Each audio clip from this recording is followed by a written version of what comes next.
Ladies and gentlemen, welcome back to the Pipe It Up podcast, and it is a special episode today, episode 150. Round of applause, gentlemen. Let's go. I wish Jack was here to celebrate with us, but 150, a lot of episodes, and we got a special guest coming on today, one you probably didn't see coming, but it'll all make sense as this episode progresses, as he was a part of this incredible shoot we did with Mark Rober, which is what Kyle, Jimmy, and myself are going to talk about today.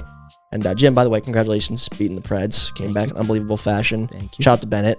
Shout out Casey Bennett. That kid has been grinding, Tom. Well, it paid off, didn't it? And nice little league home run as well. Yeah. It had everything. That series had everything. But the focus today, of course, is going to be on the Mark Rober collaboration, as it probably should be. That's a bucket list thing that we were able to accomplish, and we're lucky enough to be a part of. So we're going to focus on that a lot today.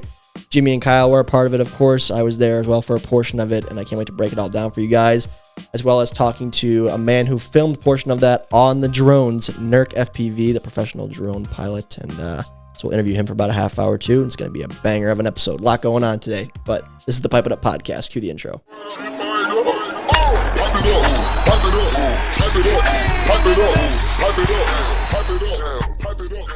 All right, folks. We made it. We're here. I'm not quite sure how, but I'm not going to complain. It feels good. It feels good. It feels really good. Today we're joined by Jimmy Knorp. Jim, thanks for joining us in the Pipe It Up studio. First time guest in person, which is nice. Yep. Good to see that pretty face of yours. But yeah, lot to discuss today. The Mark Rober shoot, Jim's series we can talk on just a little bit, but mostly the Mark shoot was pretty cool. And we wanted to talk about with you guys today. So first and foremost, I guess we're still kind of in shock. It's only been a day since it released, right? I know. Right now it is number one on trending, and I am still unable to comprehend that. Yeah, that's cool. I don't know. That just the fact that we got to film with it in general is awesome. Like, the trending thing's cool. It's like a cherry on top. But yeah, Jim, how you feeling? Yeah, like Kyle said. You were the main character, so I mean, yeah, that's crazy too. I did not expect the shoot to really go that way at all. But yeah, the fact that it's number one trending on YouTube right now, just looking at that today when Kyle sent us that in the group chat, was like, this is really happening. Like, we're the number one trending video on YouTube right now. That's a little ridiculous. That is odd. It was definitely a wild shoot too, but it paid off. The shoot probably occurred over a total of, I want to say, 4 days, maybe 3. But me and Jimmy had a very hectic day in April where we, of course, flew out to San Francisco and shot in like 3 or 4 different places, all within, I want to say, 12 hours. We flew in, shot on the same day, and flew out that night. So it was pretty crazy. And then obviously Oklahoma was pretty fun as well. So what did that day look like in California? What was your guys' agenda that day? Okay, so I want to say we got into San Fran at like maybe 10 or 11 the night before. We were just gassed, went right to bed. This was the night prior to filming. Yeah, prior to filming. I don't remember that like that, but okay. Pretty gassed, just went to sleep, woke up the next morning pretty early, like 8 a.m., went straight to man, so early. That's early for me, Tom. Same. Went straight to the ballpark. Isn't that like 11 a.m. Eastern time, though? Oh, gosh, it must have been really tough getting out of bed that morning. Tough hours for me, Tom. Yeah. But yeah, went straight to the ballpark. One of Mark's team members picked us up. His name was Josh. Super cool in a Tesla. That was a cool experience for me and Kyle to be the Tesla. That was fun. So, but yeah, we went to San Fran. We filmed with some of their coaching staff. We threw some pitches to them. Actually, really cool. One of the most underrated things for me was when Mark was actually talking to the Giants pitching coach.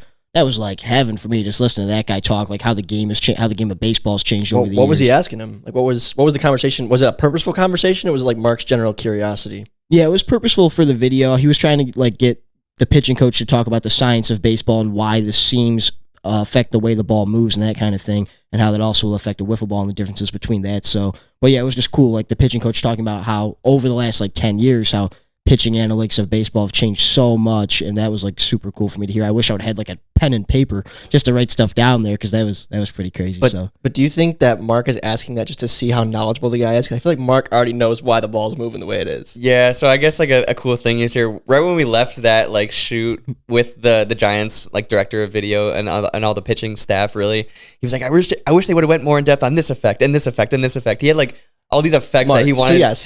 So he knew the answers to the question. He was trying to lead him on with certain scientific type questions, but obviously this guy is like, he has a baseball background. He doesn't have, Mark's engineering background, but he was kind of trying to lead him in the right way of these scientific, not theories, but concepts in baseball pitching. You don't necessarily need to understand it to be good at it or to be an expert at it. Yeah, it was just super cool to see like deep of a science. Both of those worlds kind of blend together though, like baseball background and like science and engineering. So do you guys know, does Mark have any sort of baseball experience really besides like the backyard wiffle ball like he showed in that video in the neighborhood, or is he just like was he like a high school baseball player? Do we know? I think he said he just played baseball as like a kid growing up. Like he was on like a little league team, that kind of thing, but never like into high school. Definitely not college. But yes, his swing wasn't bad. I know. I was gonna say bad. We'll probably get into this in the Oklahoma shoot, but we were throwing him some great pitches, and he was putting bat on ball. He wasn't looking too bad. So I was like, you probably played in your day. The pitching needed some work, but the hitting was good. I was impressed too because the more he saw it, like you were throwing him sliders, and he started to whack him a little bit. Yeah, guy had my number at the end of the day. I was getting a little nervous. I was like, I don't think I can get the ball past this guy anymore. So yeah, that was special. It was cool to see the footage from that event that you guys did in California. Event, I guess I should say shoot. Series of events. Series of events, yes. So it was, we didn't really even go through yet. So it was San Francisco. What was next? Okay, so yeah, after we filmed with the Giants and their staff, we went back to Crunch Labs, which was also super cool. I think the funniest thing, me and Kyle were blown by this. Like his like lab, it's literally a lab. Crunch Labs is a lab. Yeah. And it was like, they have it disguised as, what was it, a shelf? I don't know if we should say what it's disguised as. Yeah, I would say it was disguised. It was disguised as a very plain type of store that you would not suspect anything being on the other side of. And then you, of course, go through these like hidden doors. Like one of them's like a vending machine. He's made multiple videos about this. I think he's showcased that. One of them's a vending machine, and you have some combination that opens the door. And then the other one's very Batman-like, where if you like turn the head on the owl, the door opens. So it's unbelievable. And yeah, we shot that for a couple hours. We kind of did some slow-mo shots of me and Jimmy's sliders and screwballs. Those were cool. That was one of my favorite parts. When me and Kyle were just watching every video back that they were taking, like that was so cool. The ball coming in it. Like so slow, you could see every movement, the spin on the ball. It was so. These sick. cameras were like literally like thousands of frames per second. It was unreal. That was crazy. I liked the shot of, he only showcased a couple of them in the video, but yeah, like Kyle's screwball and then your slider, and it was cool just seeing the holes beautifully. Yeah, it's like poetry. Yeah, he was very interested by that, just the aerodynamics of the ball and like a new ball versus scuffed and why they move the direction they do and why there's a difference in them. I thought that was super cool. Well, that was a big thing for us too, is because as soon as we were contacted about this shoot, we were like, what's he doing? Like, why does he want us? What is it? Wiffle ball? Is it sports in general? We had no idea. Yeah. So we kind of were suspicious that like it was going to go into the science of why wiffle ball moves the way it does. But it was cool to see it thoroughly explained because I think we all had our suspicions as to why it did what it did. But to hear Mark talk about it, I was like, okay, we were right. So after the Crunch Labs, what'd you do? Yeah, then we ended up going to Stanford to talk about them pitching baseballs, and they threw baseballs with seams, they threw baseballs without seams, so Mark could figure out the different science between that. And that was funny, too, because like when they were getting ready to go to Stanford, like our flight was also kind of starting to approach for us to go home, and I was like, I kept looking at Kyle, I was like, are we like going? Are we a part of this? And then Mark, pretty sure enough, Josh was like, yeah, guys, come on, I'm taking you. And I was like, oh, all right, so we're going. That was super cool, too. The Stanford guys were really cool, too, and they were like, they were very interested in wiffle ball right away. I want to shout out the catcher's name. He was so I don't funny. remember his name, but he was funny. He goes, "Are you guys on Instagram?" He followed us right away. He was super funny, so he was cool too. And those guys had a blast playing with us, and it was cool watching them pitch because I mean, these guys, they had a couple of lefties who were just throwing baseballs 93 miles an hour like it was nothing. What was the name of that hitter, the lefty that chucked the bat because he struck out after you, or like during the swing, he was like thrown off by your screwball or whatever, or your slider? I don't know either, but apparently they said he was like a top prospect. Yeah, like he's a big prospect. Like he'll be on the draft board, so that was cool too. So we'll have to figure out his name for sure and keep an eye on him. But yeah, all super cool guys. So it was a lot of fun. Figure that one out. There was a pitch that was shown from a baseball that like almost hit a camera. Was that scripted or was that on accident? From the Stanford guy? Yeah. No, that completely was real. Like God, that looked sketchy. I know that was him throwing the ball without the seams too. So he was trying to throw his breaking ball and he was expecting it to come down, and it just stayed right there and almost drilled that expensive. I remember Mark's reaction to that. He was just like pacing back there. Yeah. Well, that makes sense. If the no seam ball, that would happen. Because the catcher also looked thrown off, too. Yes. He didn't even come close to catching it. And I was like, what happened here? Yeah, it was like he was crossed up. It was like the catcher was expecting a curveball, the pitcher threw a fastball, basically. It's when the umpire gets drilled in baseball. Yes. Right. But did that conclude the hectic day? Yep. Pretty much. It was quick, it was long, it was tiring, but definitely had a lot of fun. It was definitely worth it. Shout out to Josh for driving us everywhere. Yeah, Josh we literally went, it was just Oracle Park, Crunch Labs, Stanford, back to the airport, and that was the day. Yeah, that is a long day. So, but you stayed in a hotel the night prior, right? Yeah. Okay, so you had time to reset at least. Imagine if you flew in that morning. Yeah, maybe I said that a little wrong initially, but yeah. It was one night, full day, and then back a night for a red eye back to Michigan. Yeah, red eyes are tough. That I'll give you. But that's cool. I was mostly jealous that you guys got to do the Crunch Labs portion. That looked cool. I know, that's pretty insane. Yeah. Not a lot of people can get in there. And what was cool too is we saw the wall of all the people that were in there, and the YouTubers consist of, Mr. Beast, Colin Samir, Marquez Brownlee, like all these guys I really look up to. So to be on the same wall and to sign that wall was like super cool. And to kind of also take in all their quirks, and they had a bunch of like pressurized like guns to try to like win money and like all these cool things, and they had like a museum of all their previous inventions, like going through that almost like a real tour was like super cool for me too. Did you get to see any, not that you should spoil it here, but did you get to see into any future videos, anything in the works in there that you guys saw that maybe you shouldn't have seen, or no?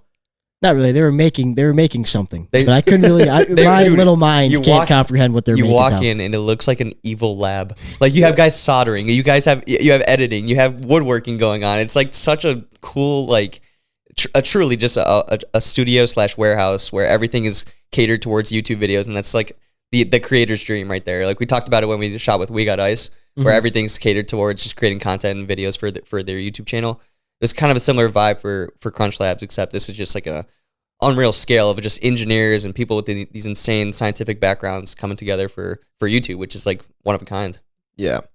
I'm working on something that cracks me up, but you saw it. So it's interesting because he doesn't upload that often, but I'm sure he's working pretty far and ahead.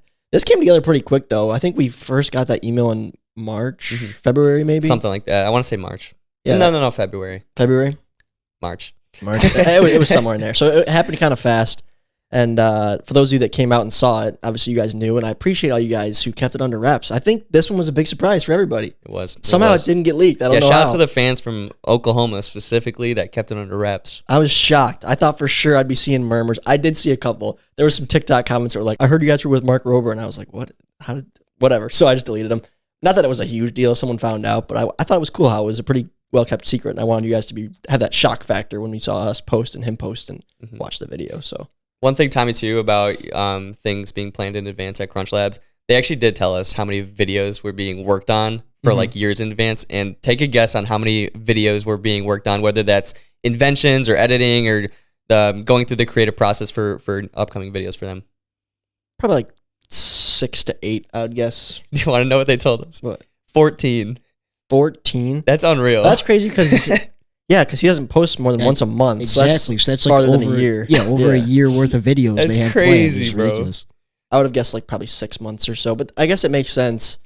But the reason I'm surprised that number's so high is because, like I said, we were contacting so late for this one. So I wonder when the idea was sparked and when they actually like started taking action on it, because it seemed like this one happened pretty quickly. I'm not sure. I'm not sure I'm not the logistics there. Again. Maybe they saw a gap and they were like, we need to fill that gap. Let's call Jimmy and Kyle. Yeah, if you're working on longer videos that take more time to coordinate, I guess, you might need to figure out a way to plug something in. Yeah. Plus with engineering too, it's like there's not a certain boundary of when you can accomplish a certain invention, you know what I mean? It's like some might take longer than others. You know, that's such a weird logistical battle to kind of navigate, I guess. Speaking of inventions too, from what I've seen, he's collaborated with a couple different sports, a couple different athletes, and it's usually like one mechanism, one machine. So I was surprised when he came up with like all this different stuff for our shoot specifically. I think the bass was probably the funniest thing. The bass was really funny. It was cool. When we walked out for night 2 of the shoot, I remember like, why are me and Jimmy being walnut-sized brains, like, why are the bases different tonight? Of course. So that's stupid. But yeah, the first night we didn't have those special bases out there, but it was funny having him driving it around and like him smiling ear to ear. It was funny, and the people that were in attendance I think enjoyed that the most too, probably, was watching the And dude, huge shout out to Nurk, who I believe you're going to be getting on this podcast today. Yeah. Those drone shots in that video, unbelievable. Especially the ones coming from center field and almost being right behind the ball on your pitches were just some of the best drone shots I've ever seen. Yeah, was that distracting when the drone was flying in when you're trying to throw? That was a weird feeling, Tom. So yeah, the drone that Nurk was flying would start in center field, and he'd like count me down. He'd go 3, 2, 1, and then with his headset on. 1. I'm supposed to like pick up my left leg to start my motion, and then all of a sudden, boom! A drone just shoots at like 50 miles an hour, right? Like under my right arm and in between my right leg, and it's right there, so you know it's coming. So it was definitely a weird feeling. I did kick the drone once, so sorry, Nurk. I hope your drone's doing all right. Dude, but that was so cool witnessing him with the goggles on, just like operating, just like sitting down. It is funny. He's just locked in, like you said, he's like 3, 2, and he's just staring like into his goggles, and he's so dialed in. And the drone just comes flying in full speed. So sick. But yeah, that was one of the cooler parts of the shoot too. And we didn't see that coming. We didn't know until we met Mark that day. He's like, we're bringing in a really like high world-class drone pilot for this shoot. And we're like, oh, that's pretty cool. But I didn't appreciate that until I saw it. But that was a funny story too, meeting Mark in the hotel lobby. not my best moment. You want to tell that? It's just It's my funny. luck. It's just dude. funny 'cause I it's have Tom. the worst luck. I swear. Well, for some You gotta reason, tell him what he said too when he met us. The first things he said, like where he just came from. Go through it all. Go through it all. Yeah. Yeah, so we roll up at Shangri-La. We arrived. We flew in that day, drove from the airport, probably got there like 3 or 4. Yep. Sounds about right. And we've been working like dogs, Jim. Me and Kyle were exhausted. It's been a long few weeks with our own videos, plus the logistics of this one then came into play, which we weren't expecting and anticipating. So it was so hectic, April. And I'm used to Oklahoma being when we're there like 95 degrees, super hot every day. So I was expecting that. We checked the weather for the weekend, and it was like, when we arrived, it was like 70, and then a steep drop-off for Saturday was like a high of 59, Sunday even colder, and the nights were freezing. Like, I think it was like 49 degrees that one night we were out there. It was cold. Yeah. So I'm like, boys, when we get there, we should all go swimming right away, catch some sun. We've been in Michigan cold this whole winter, so let's all get to the hotel rooms, throw on our suits, and go to the pool. And I feel like I wasn't rejected on that idea when we were driving to the airport, but no one said anything, I guess, so... What do? I go back to the hotel room, throw on my swimsuit, and we walk down to the lobby to go swimming. Well, then Kyle's like, I'm going to give these guys a tour of the place. And I was like, I thought we were going swimming. I look around, no one else is wearing a bathing suit. And I was like, what the heck? I guess we're not going swimming. So then we start to walk out towards the wiffle ball field and the arcade and the anchor. And then the Crunch Labs crew with all their hoodies comes walking in. And then there's Mark. And I'm like, I'm wearing a bright orange bathing suit here. I look like an absolute moron. This is great. And he gave us all handshakes, and it was funny. But, yeah, I was a little bit embarrassed. He probably didn't even notice, but I thought it was funny. But he said, yeah, when we met him, he was nice. He already knew you guys from the previous shoot, but me, Alec, and Baron, we introduced ourselves, and he's like, you guys get in okay? We're like, yeah, how about you? He's like, oh, I'm tired. He's like, last time I was with Elon Musk at the rocket launch. We're like, okay, that's kind of funny, but probably just another day in the life for him because he hangs out with Jimmy Kimmel, Elon Musk, apparently other top-tier YouTubers, them with Dude Perfect before, but we're like, Elon Musk one night and then us the next. Probably a big downgrade for him. But I think he enjoyed the shoot. I thought it was fun for everybody. And I think his team enjoyed it as well. Yeah, shout out to his team. They're all cool too. His team was awesome. Big fan of Mark Rober's team. Producers to writers to camera people, they all have a good crew going. Yeah, it was a solid crew. A dedicated crew. Those were long shoots, long nights for sure. Yep. But yeah, that was how I met Mark Rober in the bathing suit. So I promptly went back. They walked away and I ran back to the hotel and changed and came back out because I was embarrassed. But never got to swim, never got to tan at all. That's how she goes. I wasn't going to swim. See, my skin would get dry. We had a shoot that night. I wasn't going to get my skin dry. Yeah, but we had like 4 hours. It was cold, though. That was the one window we had because it was like 70. But yeah, the next day I didn't swim. It was way too cold. But after that, yeah, we showed him around. We started filming. And the first night was more casual of him like trying to play without his contraptions. And then night 2 was the contraption night where we gave him his own jersey and really took him in. And me, Jimmy, and Baron, the opposing team, or me, you, and Warda. Yeah, we didn't know what the contraptions were. You sort of knew what was coming, but not fully. One of the producers kind of briefed me about what they were, just so we could kind of expect how to kind of shoot it. But there were some aspects where we wanted you guys to have full, like, real reactions to what those actually were. So. Yeah, which was cool. But I remember, like you said, you're hearing murmurs, didn't know exactly what was happening. You're like, oh yeah, I think he has a drone ball. And I was like, oh geez, that's going to be insane. How am I going to hit this ball if he's like remote controlling it on the way? So anyway, I step in the first night to hit, and it was the one ball that shot the mass out the side, has the little brass tube. And yeah, I took a swing and nailed this thing because like the brass shot out later than he wanted it to on that first try. He fixed it. And I hit it, and he looked so surprised and like irritated, like he thought I would have no chance. And I was like, oh gosh, I just break his thing. But luckily he had more of them. And like I said, he modified it to where the brass would eject earlier. So then I couldn't hit it. It was impossible after that. But it was kind of awkward at first. I was like, oh geez, did I just break something? Yeah, not even 5 minutes in. Right on the first night, right away. No, they came prepared. I felt like they had multiple for like all of their inventions. They did. Yeah, he had multiple of those balls. He had multiple of the little drone balls. It was funny seeing those things flying around. Bases he had a couple of. I think we actually got a base to keep, didn't we? Yeah, we did. Yeah, Brendan took it home. Yeah, Brendan Schultz has it. I like the rocket launcher from right field. That was one of my personal favorites. That was so sketchy. Once again, I'm getting thrown into the worst spot. It came in at 113 miles per hour. No, 130. 130. He didn't show the gun in the video, guys, but the pocket radar said 129 on that. And you were the one. Yeah, he's like, all right. He's like, well, they're like, something's gonna happen here if it gets hit to right field, so be aware. And I was like, okay. And sure enough, the ball goes into right, and I'm running home, and then boom, it almost killed me. If that would have hit me, that would have hurt so bad. Oh, you probably have like a permanent pellet there on your arm. It probably would have drew blood, I would assume. I mean, I'm not. Do you think I'm wrong or no? I don't know if it would have drawn blood. Yes. It would just became really red. It's not drawing blood. I don't know if it hit you right. If it was scuffed. You got a couple layers on too. Well, yeah, maybe bare skin. Maybe I don't know. Funny enough, I was hitting with Brendan. It would be you though. Brendan Davenport was throwing me a ball that had a little like crack in it, and it must have hit me perfectly on my I pulled my arm back and it sliced my finger. I was bleeding in practice. Yeah, so that was at 70. Imagine at 130, Jim. I think there would have been some damage there, but it was a perfect shot. I was shocked that he actually pulled it off. When I saw him getting the cannon, I was like, "What is happening?"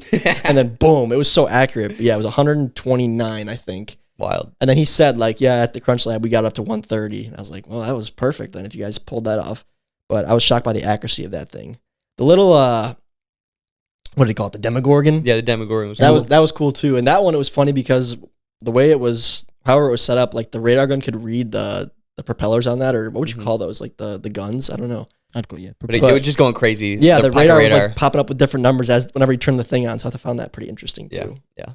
But once again, he was also highly and surprisingly accurate with that little machine as well. Mm-hmm. He was. But and once again, good wiffle ball hitter. I was throwing a bunch of risers to get a certain shot, and he was just putting bat on ball. Yeah, you guys definitely pitched. Poor Jim and Kyle threw so many pitches. Yeah. Because for the drone shots, we wanted to make sure we got like really cool shots of those pitches. So those ones we did multiple times. But we probably threw hundreds and hundreds of pitches. Oh, yeah, I was definitely over 400 pitches. Jim was dead. And it was funny, too, because after a while, Mark started to like the way my drop ball looked. And honestly, that's the pitch I probably put the most stress on my elbow. What was the thing that you and Baron were laughing at? It's funny too like, because Jim, go back out there. Because Rover was calling my drop ball a sinker. He would call it a sinker, and so he'd be like, "Oh, or dropper." Yeah, dropper or sinker. He goes, "Norp, give me one of those nasty droppers again." And here I am, like 400 pitches in, and I look over at Tom, and Tom goes, "Yeah, Jim, just give him another one of those nasty droppers." I'm like, "All right." I found that hilarious too because poor Jim's dead out there, and Mark's like, "Just give me a nasty drop ball right now," and I was like, "Oh my god, this poor guy!" Yeah. But you did it. You managed. You survived. I survived. How's the arm? Any permanent damage? Oh, we're living large now, Tom. Living large. Beautiful. Good. Living like Larry. But it was definitely a bit of a surreal shoot. Went quick, like a lot like your guys' day did in California. It sounds like Oklahoma was hectic, and we didn't really get to like socialize a whole lot. But once we finished filming at like 2 a.m. the one night, we just packed up and went straight to the airport, which was a very tiring drive. Yeah, shout out to I don't know how you made that drive. We all fell asleep in the car. Yeah. Gave Were Tom you caffeinated? No Did we help. get you like a Mountain Dew or something? I forget. No, I didn't get no Mountain Dew. How'd you stay up? I don't know because You had coffee. You had a coffee. I did. It didn't help though. Coffee never helps me. It was caffeinated. Warda brewed you a nice coffee. Warda brewed me a cup of coffee in the hotel room. But yeah, I was tired, and I was not skeptical. I don't know what the right word is. I was not like, I was super excited that we did that and that we met him and that experience. But I was like, I'm not going to be thrilled until I see this video on my YouTube feed. And finally, we can say that's true. Yeah, I'll say one thing. The coolest thing I think I took from this entire shoot was just how many different aspects and angles they will attack this video from. Like, they didn't need to include the Stanford part or the Crunch Labs slow-mo shots. And then he goes in depth with almost like some animated aspects. Like, the way he is able to incorporate so many different elements into the video, I think appeals to a wide variety of people and can just make the video so much more rounded. And I think that was the coolest part I took from it. Just, it's something I might take from him to apply to MLW stuff this year. Mm-hmm. We were also trying to guess like the title and the thumbnail and that kind of thing, like intro dialogue. So it was cool to see how he actually approached it after seeing what we filmed and what shots he was getting and like seeing him take thumbnail pictures. We didn't really know how the final product would look, so it was interesting to see what Mark, who's clearly very successful, knows what he's doing. Yeah. It was cool to see what actually ended up being produced and output. But they nailed it with the thumbnail and title. Just give it a wide mass appeal of a baseball being the picture on the thumbnail. I think it's a really good idea. That's a good thumbnail. I agree. We didn't predict that, but it was cool. And even the title too. It was "This Ball's Impossible to Hit," right? Like I see that. I'm clicking on that for sure. I'm clicking on that if I don't know who MLW is. we were thinking like which in hindsight we're stupid, but we were like it'd be how I beat pro football players using science or something like that. One of our guesses. I think one of our guesses was like using 5 contraptions to beat pro wiffle ball players or something or like beating pro wiffle ball players with science. Yeah, because he had like an arcade video. I want to say a couple months ago where it was like 5 tricks to defeat arcade games or something like that with science. Using science. Yeah, using science was in the title. And those videos did really well. This one, I feel like it had the science element to it, but it also had like his childhood incorporated into it, which was cool. It was definitely I've seen a lot of his videos, but it was definitely like a well-rounded story compared to other ones. That was different. That was super sick too, how he kind of complemented his past videos with our 2010 and 2011 videos. Like he really went into which is not his typical style, though. Right. So that's why I was surprised. Into the 2010, 2011 archive. I sent him a couple clips, but he probably for sure saw like our 2010 and 2011, 2012 playlists. So he had some clips where we were raising up our 2012 homemade trophy, perfect game in 2010. Like it was just super cool for him to honor the very beginnings of MLW. What did you think of the final product, Jim? I mean, it was perfect. I think one thing that makes Mark and why he's so successful, his storytelling is crazy too. Yeah, like he just tells his story so well. So he did a super good job. The final product was better than I could ever imagine too. So it was super cool to see it all come together. I was trying to explain that to my parents when we were going down there trying to figure out what was happening. I was like, he's just really good at telling stories and has like that perfect, like his voice was just built for YouTube, I feel like, and he's just got it all figured out in terms of like his audience, his target, the way he speaks, the way he presents the stuff with the animations and the storytelling. It's all just it's a science. I will say it is a science from him too. But yeah, all I can say is we're thankful, we're grateful for the opportunity. We're happy that the video is out and in the world and you guys can see it. And we can never repay Mark for what he did for us. Yeah, once again, thank you, Mark Rober and the whole squad. That experience entirely was surreal, and for us 5 MLW guys to be a part of that was just something I couldn't even have imagined coming into this year. Like we had the SoFi thing last year, and like to collaborate with truly an A-list YouTuber like this year was just something I couldn't have dreamed of, happening this quickly, but I'm so happy it did. And once again, thank you to Mark and the whole crew. Well, yeah, especially because once again, we're like, why is Mark making a wiffle ball video? It was so out of the blue. And I was like, is this email even real? Like it was so out of the blue, but once again, so grateful. And I feel like everything happens for a reason, I guess. Like I said, we were grinding so hard and it felt good to get just, a lucky thing that went our way, but we're definitely happy to be a part of it. Yep. I think it's a good lesson for us as well, to where it's like, stick true to what we do, and you never know who's going to be watching, and you never know what's going to come from just us producing our content the way we do. And Jim got to be the main character for all of it. Congratulations, Jim. Thanks. The Norpedo. I do feel a little bad, but thanks. Don't feel bad. You deserve it. But yeah, unreal experience. Thank you, Mark and team. And team. Included in that team was, as you guys saw in the thumbnail here, Nurk, or AKA Nurk FPV. Who is a professional drone operator. This guy has won the Drone Racing League, which may or may not have seen on TV. He's done his own YouTube videos. He's done other cinematic stuff. He's worked with Mark many times. So super nice guy, very approachable. And I had the chance to chat with him in between some of the scenes out in Oklahoma.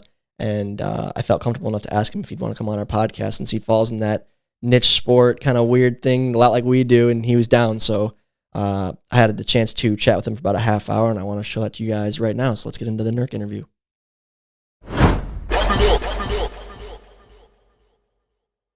Okay, and at this time, it is now time to welcome onto the show Paul Nurkkala. Paul, you are the man in the drone community. You are the man when it comes to flying those things, and I'm so excited we had you on the show and got you on the show today and making time for us. So thank you for that, and excited to share your story with the world and learn about it myself too.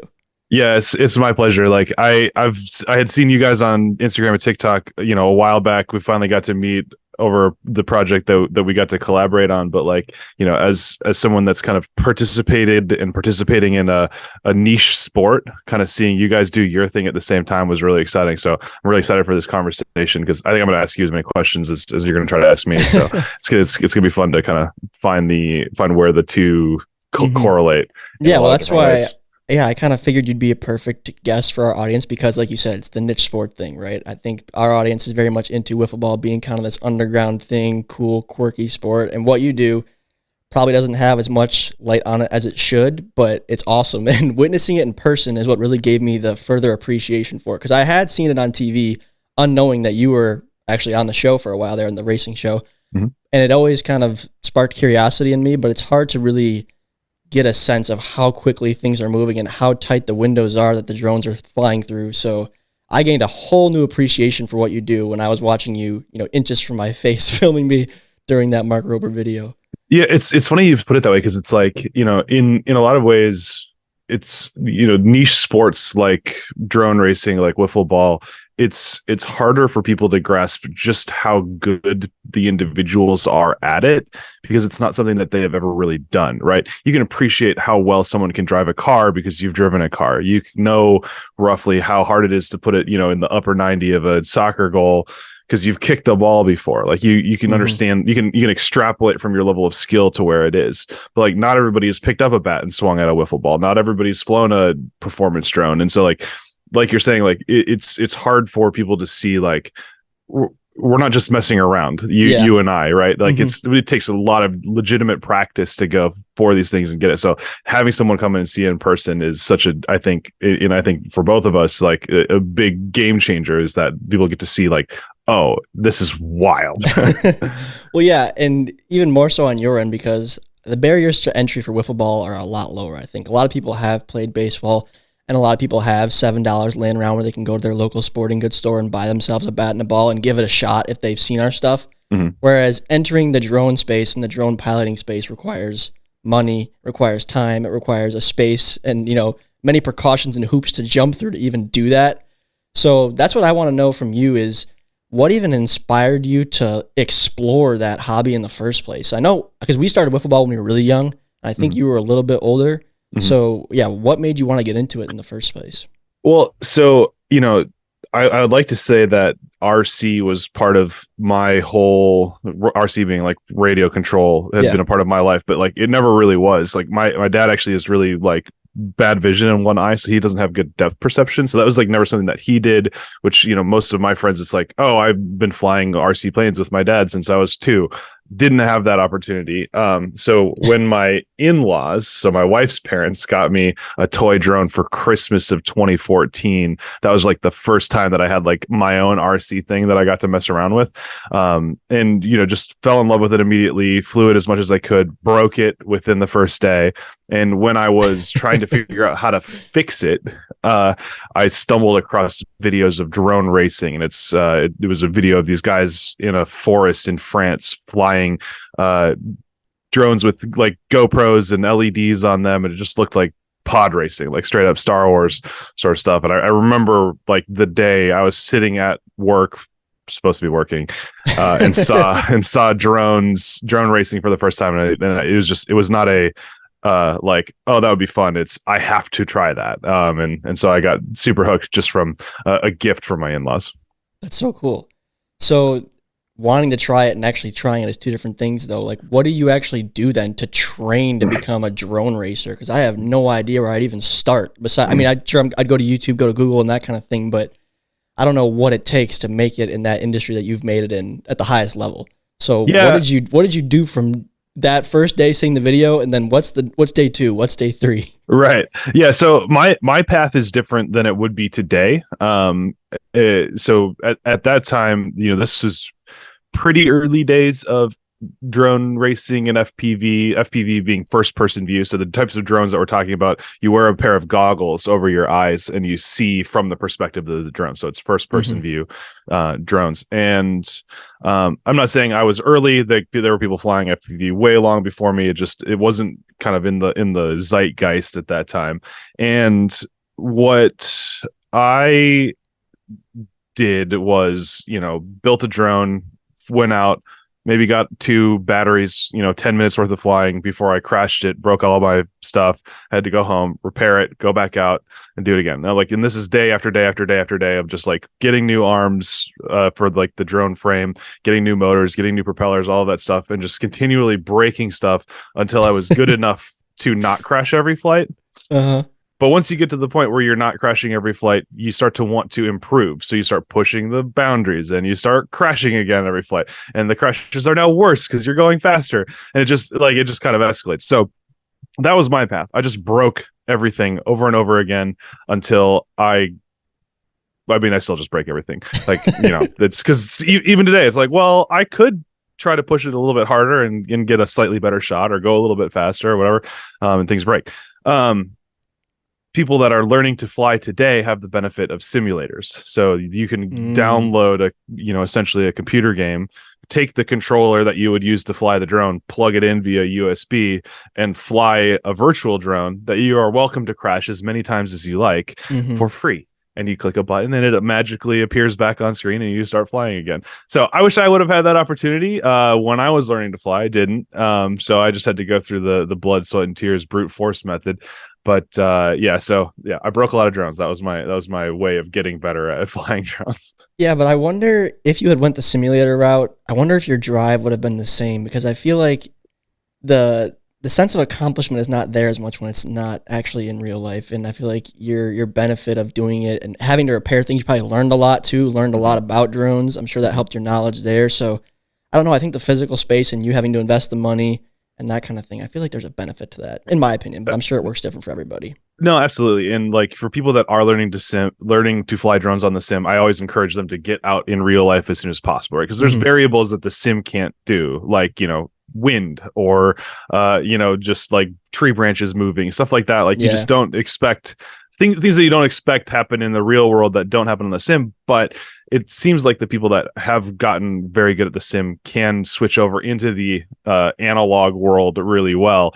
So I'm not going to bash one way or the other. I think but I'm grateful for the path that I had. I loved the path that I had. It gave me an opportunity to start a YouTube channel, and the reason that I did it was to like, oh, I had this problem today, here's how I solved it, and I just made a video about that, and that helped other people, so I kept doing it. So it's not I love the path that I had. I still wish I had simulators available because it would have saved me a lot of money. Yeah, I did read on your website about how I think you really weren't into the videography side and the filmmaking side prior to your drone piloting years. But so the YouTube was inspired, it sounds like, more so on like a how-to basis and trying to grow the community. That's what initially got you going there. Yeah, 100%. I never thought of myself as like a creative person. So kind of just to kind of, for the audience, I've kind of graduated a little bit from hardcore, like all I'm doing is drone racing, but I also use drones to film stuff now. So that could be anything. That could be for a movie or a commercial or a YouTube video, whatever it is. But I never had I would have said that I was not a creative person in any way, shape, or form. Like, I would look at my wife, who is a very talented painter and can play piano and sing. And I'm like, I can't do any of that. So I'm not creative. But along the process of learning how to fly drones, I was making YouTube videos, and those videos would like get slightly better. And I'd be like, oh, I'll try this camera technique or play with this toy, and have started to kind of fall in love with not just the operating a drone side, but also how do I film something well? How do I tell a story using this tool? That's cool. Which is, that's creative now. And so, I've kind of finally found a way to unlock my own personal creativity, which is, I think, probably a pretty fulfilling thing that I should have tried to figure out earlier. And then simultaneously, it just also gives me the opportunity to really, do something unique and different. Yeah. I think it just changes a lot too throughout your life and wherever your interests and passions take you. Like, I agree 100% from my own life. As a kid growing up through my teenage years, all I really cared about was sports. I was a sports guy through and through.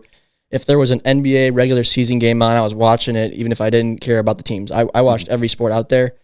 And throughout the years of just, trying different things and getting more into the YouTube side of things, I feel like I have also like found that I do like to be creative too. And like, for example, my current favorite YouTuber is a kid who like paints and customizes shoes and does that kind of stuff. Like I've found a real new passion for the art side and the creative side of things. And now I watch significantly less sports. I still love sports, but it's just funny how things change over time. So I find that interesting that you experience the same thing in your own life. Absolutely. So you race, you do you do your own YouTube channel, you film for other YouTubers like Mark, and we'll talk about the shoot we did together shortly here. But is there a favorite? Like, what do you like most? You like the racing, filming, freestyling? I saw you won like freestyle of the year at one point. That video was incredible underneath the train and that kind of stuff. What do you enjoy the most? It's definitely a compilation of all of the things. So, I try not to pick one thing or the other. I've had opportunities to just focus in on one of them where like, somebody says like, hey, we want you to do exclusively this. And I'll just be like, no, I'm not interested in that, because each thing kind of informs the other, right? The more that I race, the better I am at controlling the drone in a super precision manner. The better I'm at that, the more I can do good flying for filmmaking because I can fly the drone in a more precise way. But the more that I, spend time working on my YouTube channel, the more unique techniques I learn to then figure out how to do better filming. And as I'm filming things, I get to tell the story about filming that thing through the YouTube channel. And it's like so cool. So each piece I've purposefully and very intentionally like encouraged growth on each of them, because I really find that they reward each other in that they each inform the other. They help push on the other part. And so, I don't think that I would I don't think I would be where I am if I hadn't intentionally chased after each of those things and continued to do so, if that makes sense. That's pretty sweet. Yeah, that does make a lot of sense to me. I feel like it's probably also pretty refreshing to not have to focus on just racing and doing the same courses over and over and over again just to get better at that one single thing, which I know a lot of people do like to do. They just work towards one goal, but I feel like what you're doing is probably a little bit more well-rounded and more sustainable throughout the course of your life, especially you have kids now. So I'm sure the work-life balance is tough. And there's no such thing as balance.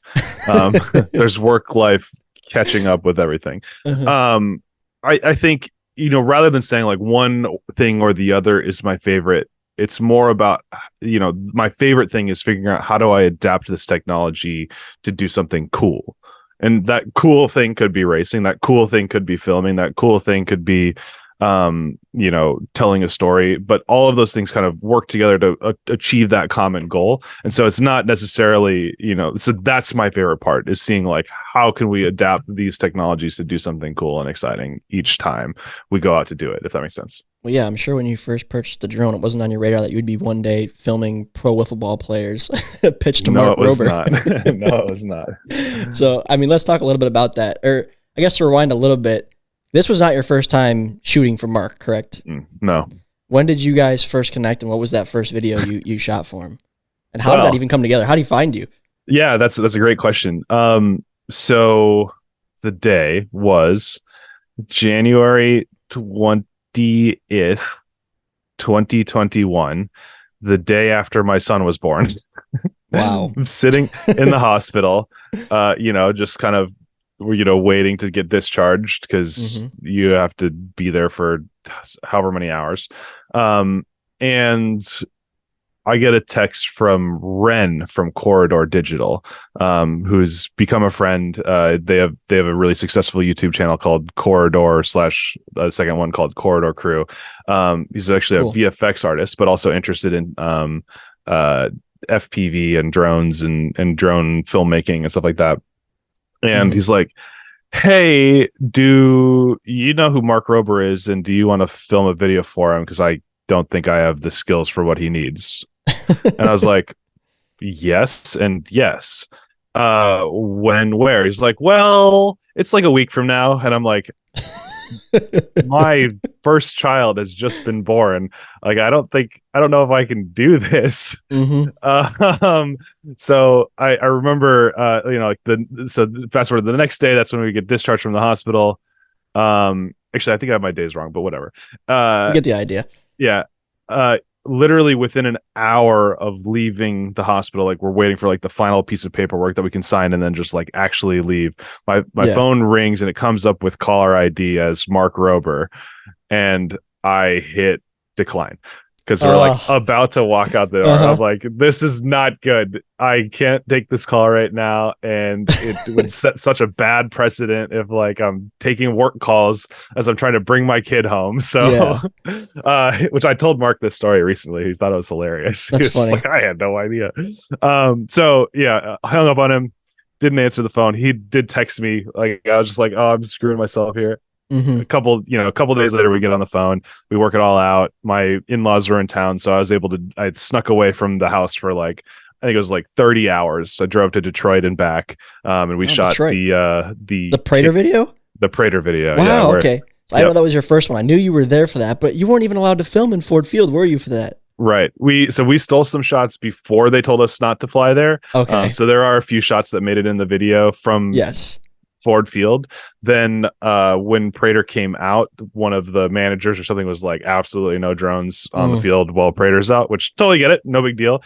And we not sure what changed, but like we had done all of the paperwork and talked to everybody that we needed to. It was unfortunate that we couldn't do more in the moment, but we actually got to go get some shots of the football being kicked. Like that was the concept, was that Mark was building a robot that could kick the football super far.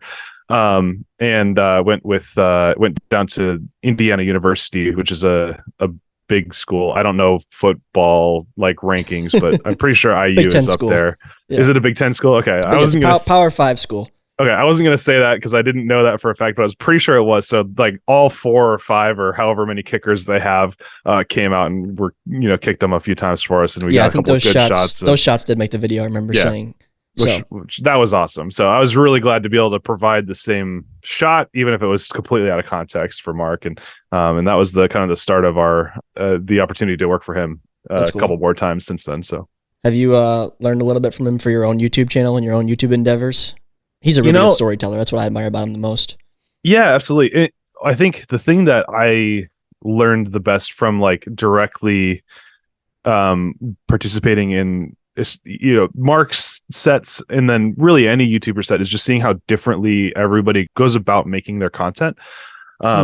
For me, like when I'm going on, I try to film everything right there in that moment, right? Like I'm trying to like do all of the talking head stuff where I'm like setting up the story and telling these things, and I forgot to like record this moment and or I didn't get this B-roll shot. I'm like, it doesn't matter where you do it and when you do it, as long as the story is cohesive. So the biggest thing that I learned from Mark was like, if you don't need to, don't try to tell the whole story on the day. He does such an amazing job of adding in like voiceover. Yep. And I didn't even realize how intentional that was until I heard him just be like, oh, well, this is all going to be voiceover, and then we're going to come in and this is going to be the intro to this section. And it really freed them up, especially when they're doing something as complicated as like making a kicking machine, or when we did the one of the other videos that I worked with him on was the giant elephant toothpaste cannon. Is it really freed them up to focus in on like doing the hard thing, which was actually making the things work, which in my YouTube videos is never nearly as hard, but like it's still, we still have to go get that shot or test this drone or do that thing, and that's the hard part.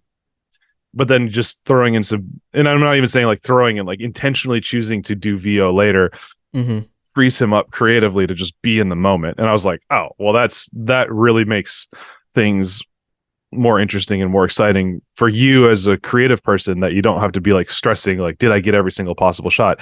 Doesn't matter, just do it. You can figure it out later. So it's open. It's made me a little bit more comfortable with how I do the creative process by not worrying about getting everything on the day, if that makes sense. We talked a lot about that too. We're trying to like figure out how we can adapt that same concept kind of to our videos too, because we kind of film live sports, so it's a little bit trickier. Like we need to get shots or we're not going to have a video. Yeah.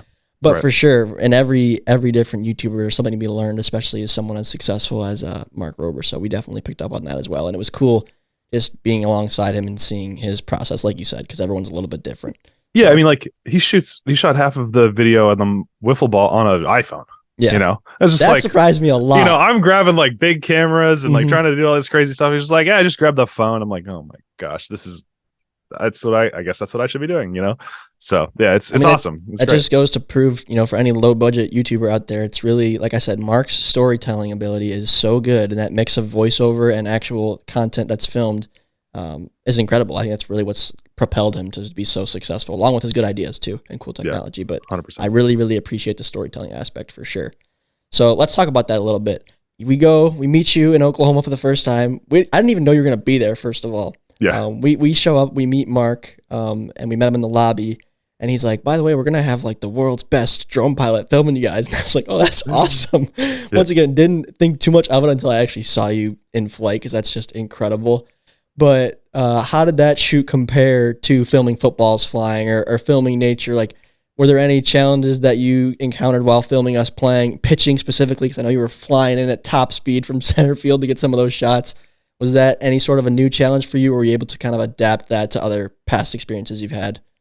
It's always fun to take a new subject and kind of figure out how do I best showcase it, right? So like, you know, with pro wiffle ball, I think the coolest part, especially because you have a rule on like the maximum speed you're allowed to throw, is you want to have as much movement as possible on the ball, right? So it makes it as hard as possible for someone to hit it from the pitching perspective. And so what like the goal of what we were doing was, how do we show that the ball isn't just flying in a straight line as best we can? And we figured super slow motion, traveling with the ball and seeing it just go, you know, whatever crazy movements it's doing. Yeah. So you know, the challenge and the excitement of a new subject like that is how do we best showcase your guys' unique skill? So like, yeah, it's cool that we have a drone shot, but what we want to do is make the drone shot emphasize how you guys are. Does that make sense? That's cool. That's become the hardest part. You know, I can fly the drone pretty well, but if I'm not flying the drone purposefully, if I'm not emphasizing how sick you guys are, then there's no point in me doing that. Does that make sense? Totally. Yeah. I've heard that over the years too. Yeah. Don't use a drone shot. Just use a drone shot in your video. Make sure it's a purposeful drone shot.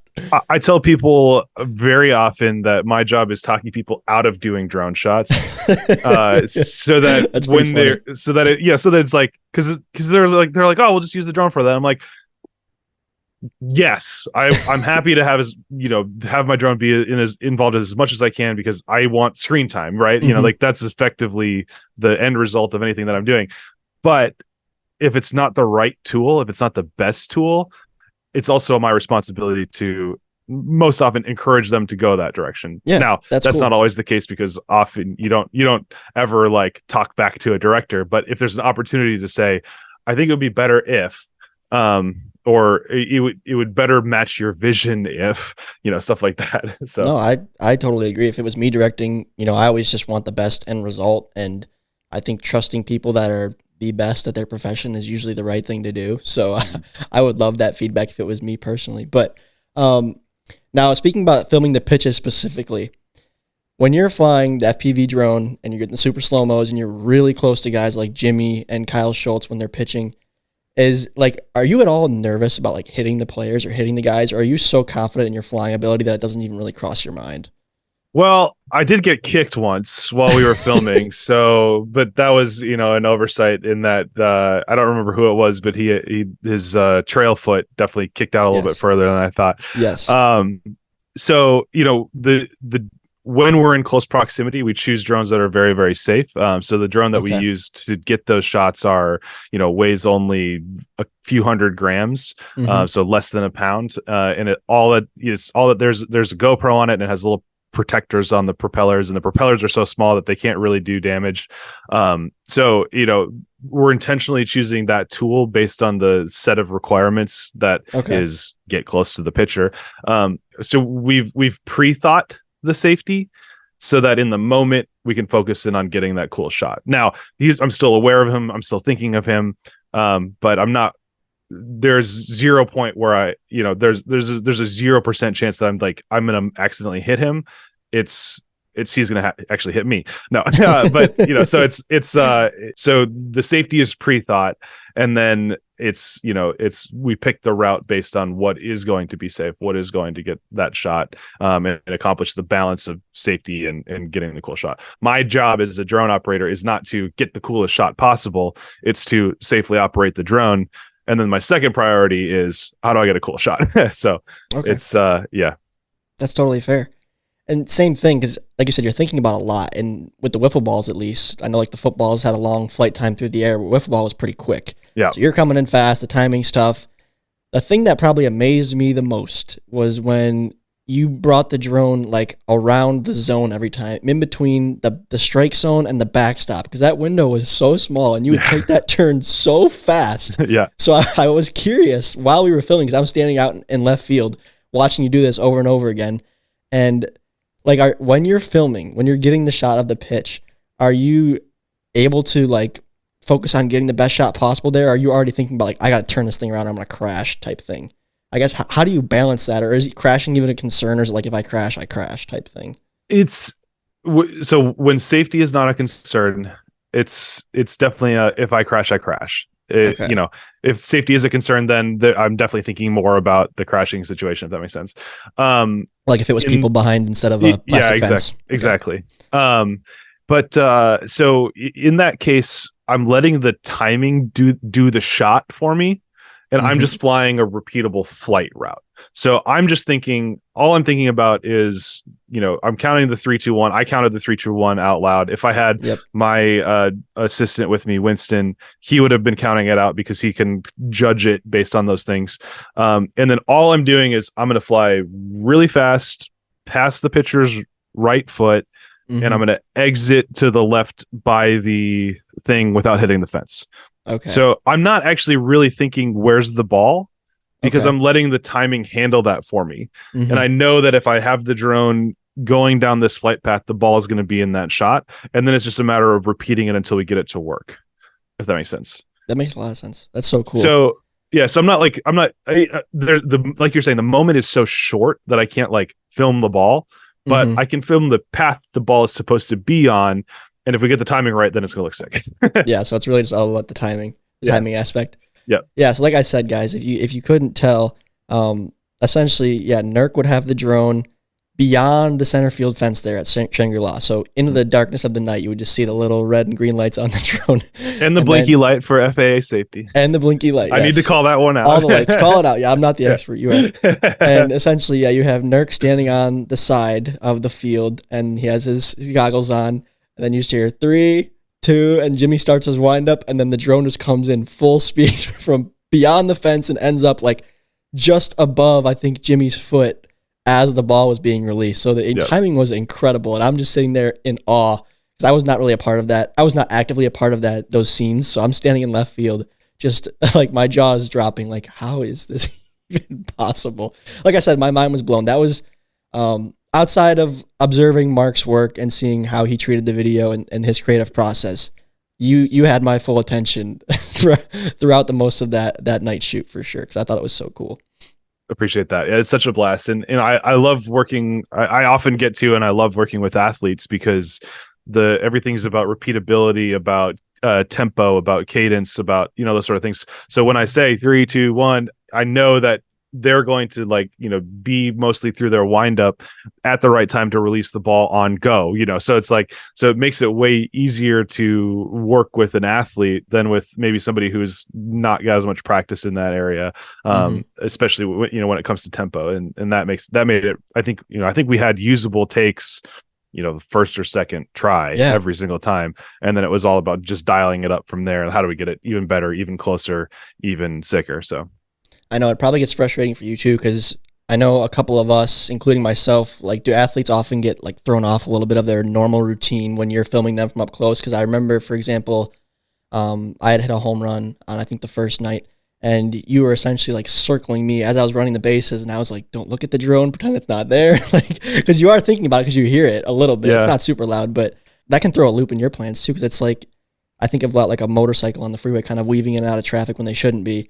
You're kind of doing the same thing amongst people that aren't used to you being there, but you're just assuming they're going to stay on their normal day-to-day movements and whatnot.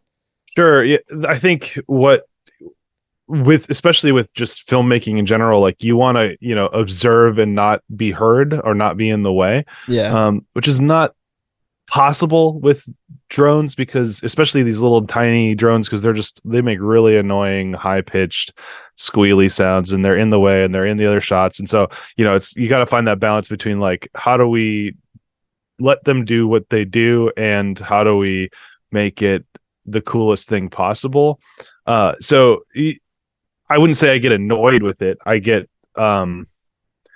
it's more of a, like, I would prefer that it was super quiet and out of the way, so that it, you know, we could just, you know, enjoy each other's expertise non-conflictingly. But there is no way to do that. So you kind of just have to, you know, play that balance, that game of balancing, where it's, you know, maybe it's a little annoying, a little bit in the way, but the compromise is a cool shot. So yeah, for sure.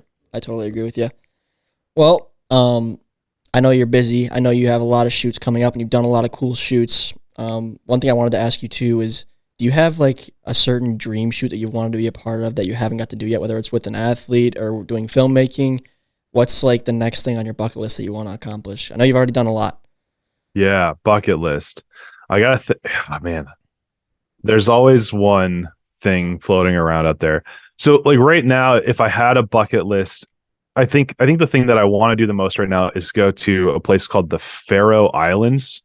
It's Okay. like it's basically Europe's Iceland, even though Iceland is European, I think. Technically. But yeah, but like you know, as Iceland is to like the northernmost part of the North America, the Faroe Islands are to like UK, like they're just like off the coast a little ways. Okay. Unbelievable location, super cool, and you could fly anywhere and it would never look uncool. And so I really want to go just fly there and get cool footage and just have a good time. In terms of like a subject, I really want to do, or so like my absolute bucket list would be to do. So one of the things I love to do with FPV drones is like one takes, or like you call them oneers, where, you know, everything is choreographed and timed to all happen. And the drone is kind of just moving around from place to place, capturing each of the time things. There's a director called Edgar Wright, who did like Baby Driver, Shaun of the Dead, you know, all these movies, which are highly like, and one of the things that he highly emphasizes is like timing and visual cues and things like that, to the point where he incorporates those sort of like almost one take sort of things, often one takes things. And I would to do a sequence for Edgar Wright, that would be like my absolute dream. So whatever the subject is, I don't care, but like to have that be the sequence would be awesome. That's awesome, dude. Yeah, that sounds cool. So I like that, to see the different parts of your passion. So you got kind of a scenic aspect there, but also like working for someone who does a great job in choreographing things too. I think 100%. cool. Like I said, I'm not a creative guy. I can't think of like, oh, this would be a cool shot, but I could execute someone else's creative vision, I think. And that's, you know, so just to work on behalf of someone and help execute, to be their paintbrush would be pretty cool. Yeah, that's awesome. I like that a lot. Well, I know you have a ton of cool content of your own. You've already shot a ton of cool content. I want to give you the chance right now to kind of plug where you post stuff, your Instagram, YouTube, all that kind of stuff, so our fans can go out and check you out a little bit.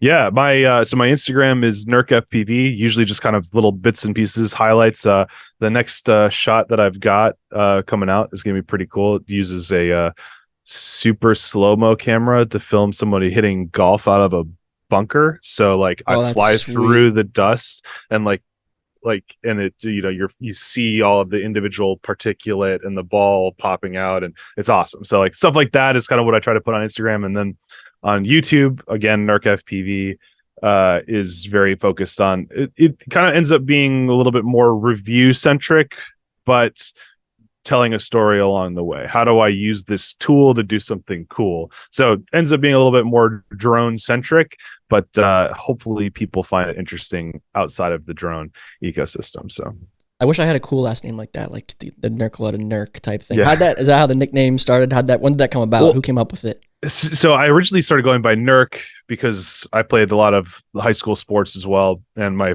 first name Paul sounds a lot like ball.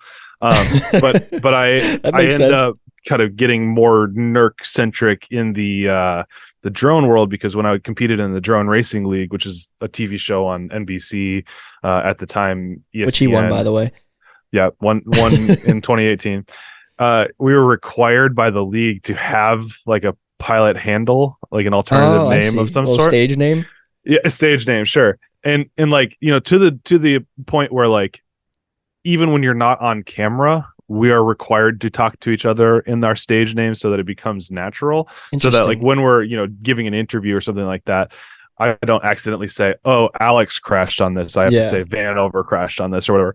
So before the mics heated up, you asked me if you should call me Paul or Nurk, and I said it really is interchangeable because it has been forced on me that it's interchangeable. So it's you know, one way or the other. It's all good. But yeah. One thing I like is Nurk is very easy to remember. Yeah. It's not a common nickname for sure, so I like that. Yeah. Yeah, it's Nurk. Everybody puts an E in there, but yes, Nurk. Well, we'll link everything for you in the description. Awesome. Be sure to check out his content, guys. It is pretty cool. Like I said, if you think it looks cool online, seeing it in person is a whole different beast. So I really appreciate you coming on our show, Nurk. It was great to meet you a couple months ago back at in Oklahoma. Yeah. And I hope we somehow, some way cross paths again in the future, dude. No, it's my pleasure, and I'm grateful for the opportunity. I love the combination of unique alternative sports, and while on the outset I don't think that it seems like drones and wiffle ball don't have a lot in common, but I think the common threads are the most interesting part. It's the story, it's the people behind it. So feel free to check out this stuff, but definitely keep focusing on the wiffle ball and learn as much as you can about these guys, because they're the reason that you're going out to watch it, right?